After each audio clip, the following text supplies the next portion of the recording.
Edukasi gizi seimbang untuk menjaga daya tahan tubuh dan produktivitas dalam masa pandemi COVID-19. COVID-19 yang disebabkan oleh virus SARS-CoV-2 merupakan penyakit yang menyebabkan gangguan sistem pernafasan. Infeksi yang ditimbulkan dapat menyebabkan gejala ringan, mulai dari gejala flu hingga infeksi paru-paru seperti pneumonia.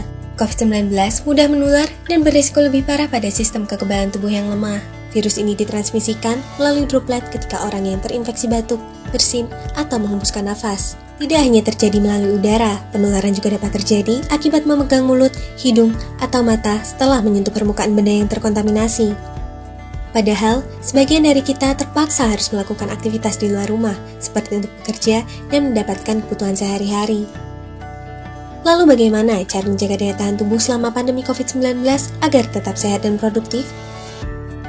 Kunci untuk menjaga daya tahan tubuh adalah keseimbangan, sehingga sistem imun dapat berfungsi dengan baik ketika tubuh terserang penyakit. Kondisi tersebut dapat dicapai dengan menerapkan perilaku gizi sesuai dengan pedoman gizi seimbang yang diperkenalkan oleh Kementerian Kesehatan Republik Indonesia.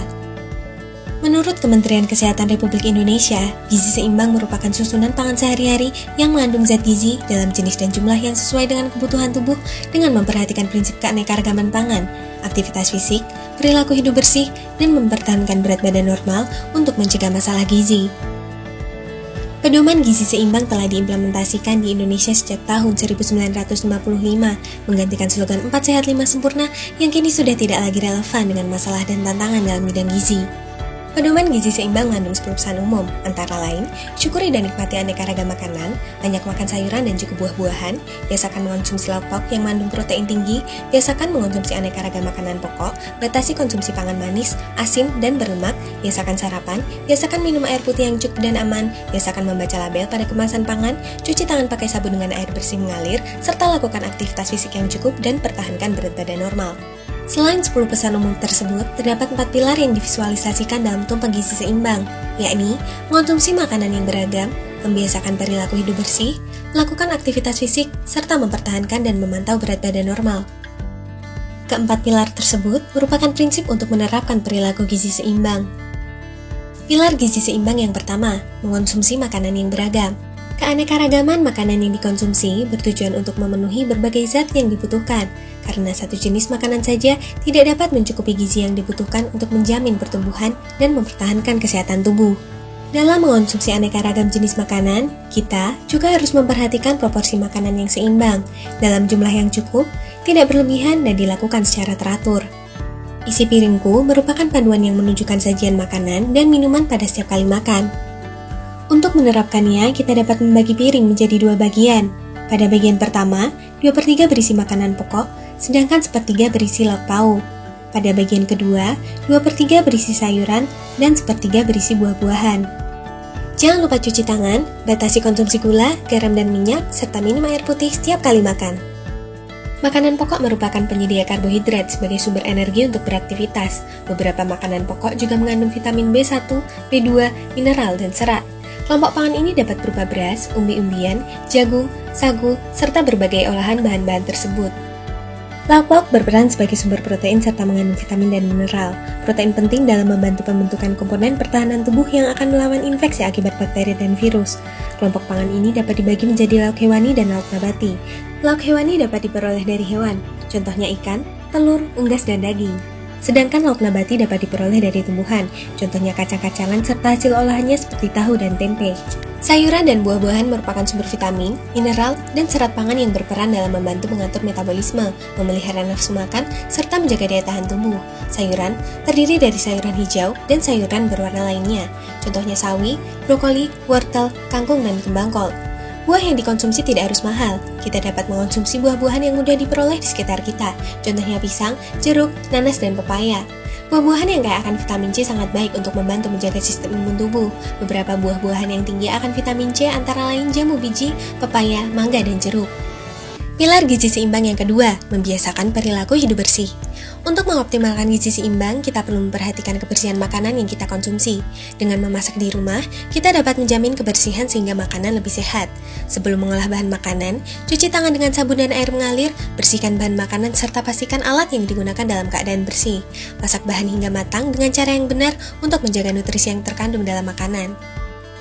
Selain itu, dalam masa pandemi penting bagi kita untuk selalu menerapkan protokol kesehatan, seperti rajin mencuci tangan menggunakan sabun, menggunakan masker apabila terpaksa keluar rumah, menjaga jarak aman 1-2 meter dan menghindari kerumunan, hindari jabat tangan dan menyentuh benda-benda yang tidak penting, serta segera mandi dan mengganti pakaian setelah beraktivitas di luar rumah. Pilar gizi seimbang yang ketiga, melakukan aktivitas fisik. Meskipun selama pandemi kita berada di rumah, kita tetap harus melakukan aktivitas fisik yang cukup dan teratur. Aktivitas fisik dikategorikan cukup apabila latihan fisik atau olahraga dilakukan selama 30 menit setiap hari, atau minimal 3-5 hari dalam seminggu. Contoh olahraga ringan yang dapat dilakukan di rumah, seperti senam, yoga, atau berlari-lari kecil di halaman rumah. Pilar gizi seimbang yang keempat, mempertahankan dan memantau berat badan normal. Gizi yang baik akan membuat berat badan menjadi normal atau sehat, sehingga tubuh tidak mudah terkena penyakit infeksi, produktivitas kerja meningkat, serta terlindung dari berbagai penyakit kronis dan kematian dini. Pada orang dewasa, salah satu indikator yang menunjukkan keseimbangan gizi di dalam tubuh adalah berat badan yang normal, yaitu berat badan yang sesuai dengan tinggi badannya. Indikator yang dapat digunakan adalah indeks massa tubuh atau IMT. Untuk mengetahui indeks massa tubuh, kita perlu mengetahui berat badan dalam satuan kilogram dan tinggi badan dalam satuan meter. Perhitungan dilakukan dengan membagi berat badan dengan tinggi badan yang telah dikuadratkan. Kemudian, periksa hasil yang diperoleh.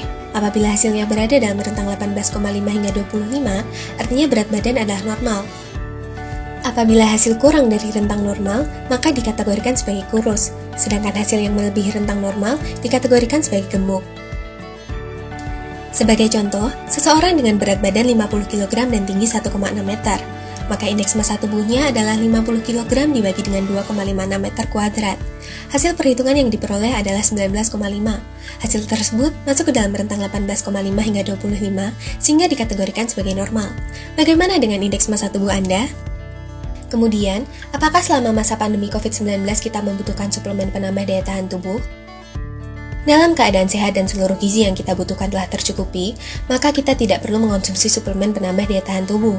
Dalam keadaan seimbang, tubuh mampu mempertahankan diri dari serangan penyakit. Suplemen tambahan yang berlebihan justru akan dibuang oleh tubuh karena tidak dibutuhkan. Suplemen penambah daya tahan tubuh dapat dikonsumsi apabila kekebalan tubuh melemah, misalnya pada saat kita terserang penyakit. Tentunya, dengan memperhatikan kebutuhan dan efek samping penggunaannya. Akan lebih baik apabila kita berkonsultasi pada dokter sebelum mengonsumsi suplemen. Mari terapkan perilaku gizi sesuai dengan pedoman gizi seimbang agar tetap sehat dan produktif dalam masa pandemi COVID-19. Gizi seimbang, bangsa sehat, berprestasi.